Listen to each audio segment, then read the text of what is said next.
며느라, 우리 딸 결혼한다는 소식 들었지? 너는 축의금 얼마나 넣을 예정이니? 얼마 전에 우리 아들 이야기 들어보니까 너 친정언니 결혼식에는 돈 좀 빼라 넣었다고 하더라. 기대하고 있을 테니까 두둑히 좀 부탁할게. 아, 어머님 글쎄요. 저는 아직 모르겠는데요. 남편하고 상의하고 적당하게 넣도록 할게요. 저희도 요즘은 경제 상황이 어려워서 쉽지가 않아요. 그래서 많은 돈을 넣을 수 있는 상황이 아니거든요. 뭐 친정언니 때는 300만 원 정도 했다고는 하는데 기본 그 정도는 해야 되지 않겠니? 우리도 이제 가족이니까 그런 부분에 섭섭해하고 그런다고 말이야. 정성을 보여. 정성을 내가 너 지켜볼 거야. 네, 어머님. 말씀하신 정성 보여보도록 할게요. 그런데 제가 300만 원 보냈는 건 누구한테 들으셨나요? 누구한테 들었으면 뭐하게? 너가 가서 한마디 하려고 그러는 거야? 너는 다른 생각하지 말고 네 신우 축의금이나 챙겨라. 알겠어?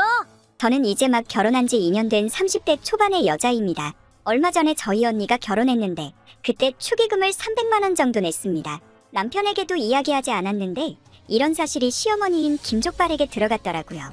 그 사실을 알고는 저에게 앞으로 있을 시누이 축의금을 두둑히 내라고 압박하기 시작했습니다. 이제는 돈이 없는 상황이었기에 쉽지 않아 보였습니다.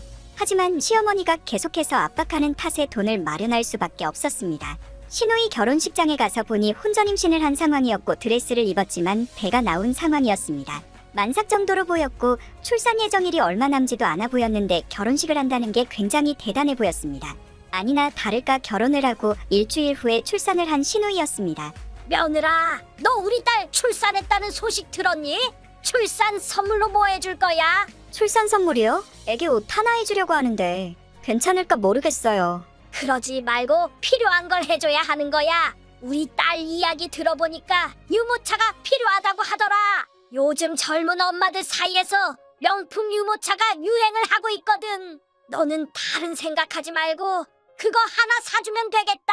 네, 명품 유모차요? 저도 예전에 찾아서 알아봤는데 기본 100만 원이 넘던데 지금 그런 유모차가 필요하긴 한 걸까요? 조금 낭비라는 생각이 들어서요. 낭비라는 건 네가 결정하는 게 아니고 받는 사람이 결정하는 거야. 너는 그냥 선물을 보내기나 해. 그게 어려우면 돈으로 주면 좋고.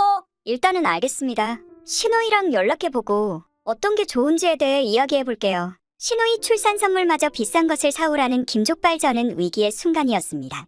얼마 전에 비싼 돈을 들여 축의금을 냈던 터라 이제는 돈이 없는 상황이었거든요. 명품 유모차 찾아보니 기본이 150만 원 이상이었고 잘 나가는 건 200만 원에서 300만 원 이상이었습니다. 더 이상 지출을 할 수 없던 저는 당황하고 말았는데요. 하지만 그것도 잠시 일주일 뒤 저를 더욱 당혹해 하는 상황이 일어나고 말았습니다.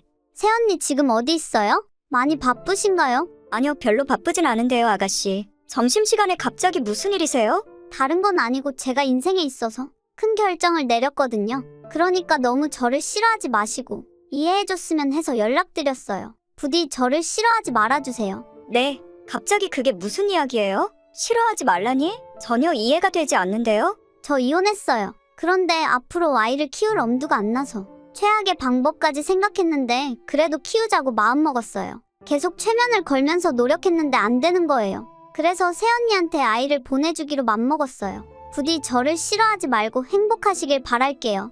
네, 저한테 아이를 보내다니 그게 무슨 말씀이신가요? 저보고 아이를 키워달라는 말씀이신가요? 네, 그래서 새언니 사시는 집 앞에 영호를 두고 왔어요. 외출 끝나고 돌아오시면 영호가 울고 있을 거니까 잘 키워주세요. 날이 별로 춥진 않은데 감기 걸리지 않게 옷은 따뜻하게 입혀놨으니 걱정하지 마시고요. 네, 저희 집 앞에 아이를 두고 왔다고요? 오늘 날씨 영하인 걸로 아는데 거기 왜? 아가씨 정신 나간 거예요? 왜 갑자기 그런 행동들을 하는 거예요?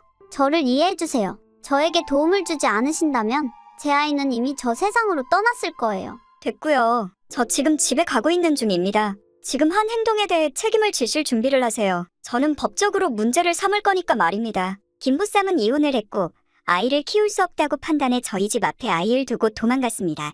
너무 당황한 저는 곧바로 집으로 달려가 상황을 지켜봤는데 놀랍게도 집 앞에는 아이가 없었습니다. 얼마 전 제가 집을 이사했다는 사실에 대해 모른 채 예전 집에 아이를 두고 간 김보쌈이었습니다. 당황한 저는 곧바로 김보쌈에게 연락을 했습니다. 집에 왔는데 아이 없는데요? 대체 어디에다가 아이를 두고 가신 겁니까? 네? 아이가 없다니 그게 무슨 말씀이신가요? 저는 겉절이 아파트 503호에 아이 두고 돌아왔는데 여기 주소 맞잖아요? 아, 겉절이 아파트는 제가 예전에 살던 곳인데 지금 이사 온 지 일주일 넘었어요. 네? 이사 온 지 좀 되었다고요? 저한테 미리 말씀 안 하신 거예요? 말을 안 하다니 아가씨가 무례한 거 아닌가요? 주소를 말했으면 그곳에다가 아이를 데려다 뒀을 거 아닙니까? 다른 생각하지 말고 지금 당장 아이 다시 데려가세요. 분명 경고했습니다. 이젠 아이는 제 손을 떠났습니다. 책임지실 거면 새언니가 직접 가서 아이를 챙기세요. 저는 이제 아이의 주인이 아닙니다. 헛소리 할 시간에 빨리 가는 게 좋을 텐데. 내가 이미 경찰에 신고해놨고 아가씨 신상 미리 이야기해뒀어. 아마 CCTV에 다 찍혀 있을 거니까 빼도 박도 못할 거라고. 뭐, 나를 이렇게 배신하는 거예요? 정말 너무하신 거 아닙니까? 저는 예전 주소로 아이를 누군가 두고 도망갔다고 경찰에 신고했고 결국 김보쌈은 경찰에게 잡히게 되었습니다. 영하 6인은 범죄로 징역에 살 위기에 처하게 되었습니다. 저에게 무릎을 꿇고 빌면서 한 번만 증언을 해달라고 빌기 시작하더군요. 저는 김보쌈에게 다시는 이런 일이 없겠다는 확언을 받은 뒤 확실히 이야기해줬습니다.